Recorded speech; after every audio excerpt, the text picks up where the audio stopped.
Hello and welcome to the NFL Week 2 Top 10 Most Rigged Plays. Welcome back, disgruntled sports fans, and there is a lot to be disgruntled about. Another week, another top 10. Are y'all ready? Here we go. Let's start the list with Deshaun Watson. I have never in my life seen a quarterback get a 15-yard penalty for an aggressive face mask on a defender until this game. Watch Deshaun reach out, hit this guy in the face with a stiff arm. If he just lets go right there, he can get away with that as the quarterback. But instead, he holds on and proceeds to drag the guy out of bounds. Have you ever seen anything like this before? So then once he goes out of bounds, he keeps hanging on, and fanboys are like, no, he got his hand caught. No, he didn't. He's not trying to get his hand loose at all. He's holding on to the dude's face mask and dragging him out of bounds.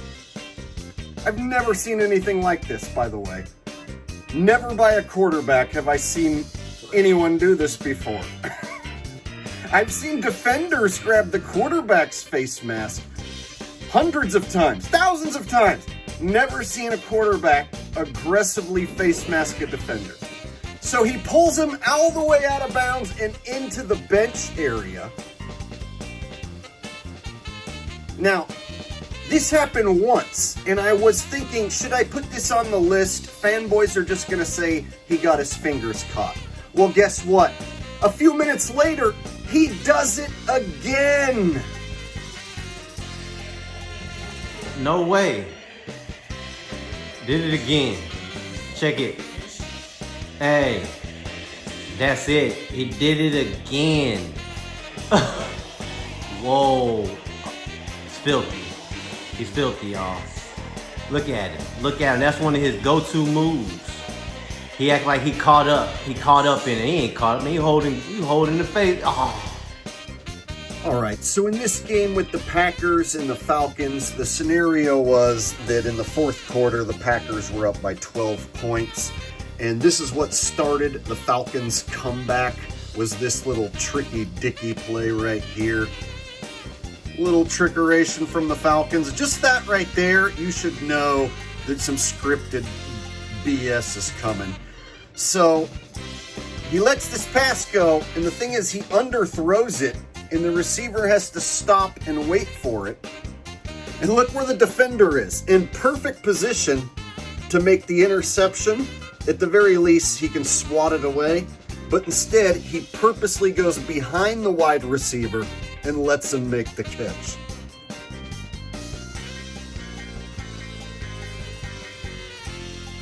And again, he was in perfect position to make the interception. So this is what started the Falcons' comeback, was this play right here. Shocker, they end up winning this game by 1 point. Guess what, y'all? We about to take a trip to Muff Punt City! Whoa! Take me down to the Muff Punt City where the returners are really freaking shitty! Oh, won't you please muff this punt? Yeah, yeah!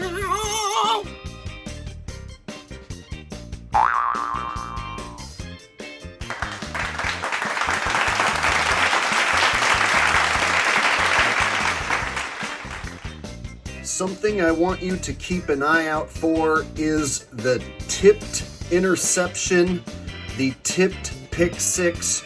The NFL script writers are scripting a ton of interceptions off of balls that are being tipped, popped up in the air, in some cases volleyed up in the air. And so balls that should be caught and have no business being tipped up in the air are being intercepted. I'm seeing this happen over and over again in the first 2 weeks. So they take the blame off of the quarterback. The quarterback delivers a perfect ball. It hits the receiver in the hands, Nobody in the NFL knows how to catch anymore. Ball ends up in the air and goes right to a defender for an easy interception. So the receivers don't know how to catch, but the defenders can easily intercept a popped up ball. Like, what sense does that make?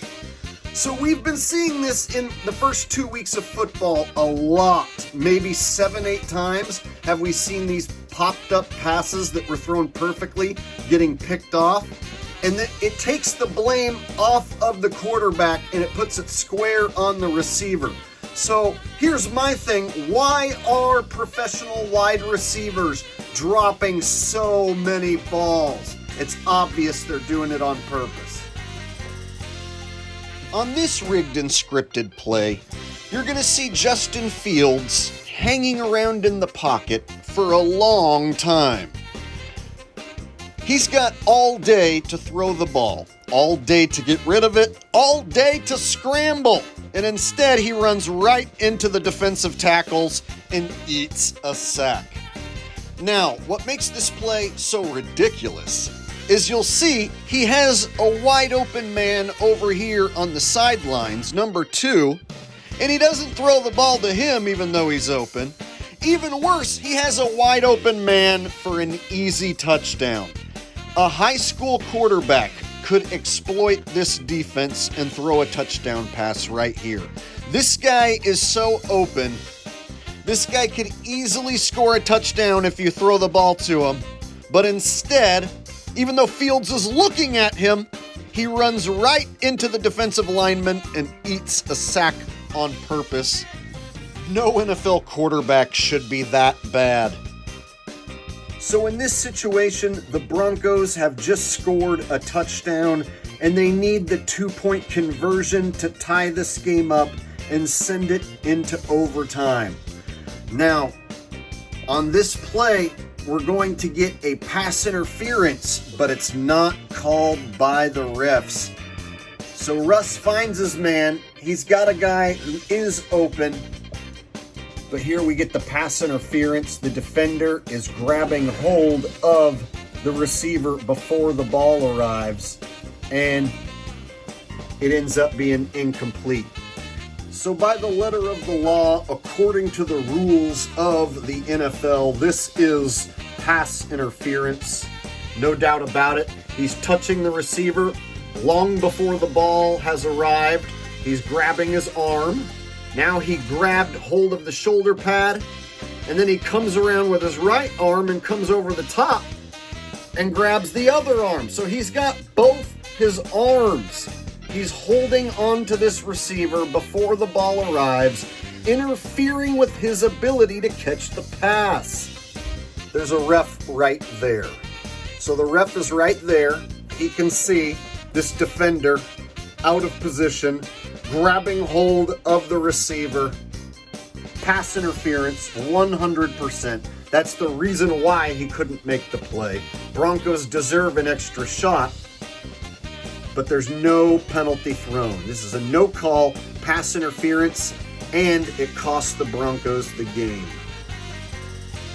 All right, here we have another example of a no-call when clearly there should be a penalty in this situation.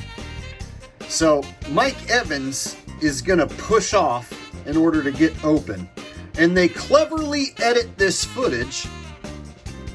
See, you can't see that he just shoved the defender in order to get open. So the NFL will cleverly edit their games to where if you watch the highlights, it'll look like Mike Evans just got open and made a good catch. But see, that's not the case, because he pushed off the defender. Play action on first down, looking long, into coverage, but he's got Evans who pushed off to get free. There is no flag!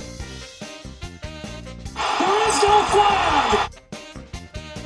So this play was a scripted cupcake touchdown for the Steelers. I like to call these cupcake touchdowns when a receiver gets wide open because nobody covers him, even though there's a dude right there who looks like he's about to cover him. Oh, nope. Watch. So The defender backs off and gives him all the space in the world. Oh, shocker, he turns that way and this dude's automatically burned. So you think someone else is gonna pick him up, right? Nope. He goes right over the middle, nobody picking him up. This man is so open, it's ridiculous. So of course, they throw it to him. Now here's where NFL fanboys will say, Jake, you don't know anything about football. This is a zone coverage. It's a blown assignment. They always have an excuse. I could buy that excuse that it's a blown coverage, what have you, if people tried to tackle him at this point. But nobody tries to tackle him except one guy who goes for the feet. And even he can't do it. That's the only guy who makes a tackle attempt. He goes for the feet, like always, lands on his head and whiffs. Doesn't stop the runner at all. And that's the only attempt at a tackle. So of course, I think this is the cupcake easiest touchdown of the week right here. And of course, Steelers won just barely. So one of the most fake things that you'll see in the NFL is Christian McCaffrey's runs. Basically, this guy is about 200 pounds, and he's the small white guy, and they make him out like he's the hardest guy to tackle. He's the toughest, most dominant runner in the league. Meanwhile, every player's bigger than he is. I'm just not buying this at all. Now watch how players purposely whiff missed tackles. They get out of his way in order to make him look like he's dominant. I'll point it out. Watch how he hits the hole that's made perfectly for him to run through. And then the one guy who's unaccounted for, I swear this is the rig right here. This is why people think McCaffrey's good, because defenders are purposely whiffing when they come his way, like number 14. Look at number 14. Now, people say, Jake, you've never played football. Jake, you don't know anything about football. Jake, you're crazy. Tell me that is how you make a tackle in the NFL. Nobody blocked him. Nobody touched him. He sees Christian McCaffrey coming. He's the only guy unblocked, unaccounted for, and look what he does. Look at the form he's taking. Go ahead, fanboys. Tell me how this is how you're supposed to tackle and that I'm wrong. Go ahead, fanboys. Tell me that when you played high school ball, college ball, that you did this all the time. Go ahead, fanboys. Tell me. I don't know what I'm talking about. See? So that was the one guy who could have easily tackled McCaffrey and stopped this whole thing. But fanboys think McCaffrey is a dominant force. They think this man is just a beast. Nobody can stop him. Like number 4, all he's got to do is just shove him out of bounds. Just shove him. Shove his arm out of bounds. But nope, he'll slow down. Starting to slow down. Now watch. Instead of just shoving him out of bounds, he dives for the feet. Like always. Diving for those feet. Then gets hit in the face for his troubles. Goes for the feet and doesn't even grab one of them. Yep. And then Christian McCaffrey then sticks a stiff arm in this guy's face and pushes him down. And fanboys are like, oh my God, he's so angry. He's such a beast. He's such a savage. He's such a manly man. He's the toughest, bestest runner in the NFL. Nope, it's fake. It's the fakest runner in the NFL. And that, of course, brings us to the number 1 most rigged play of the week.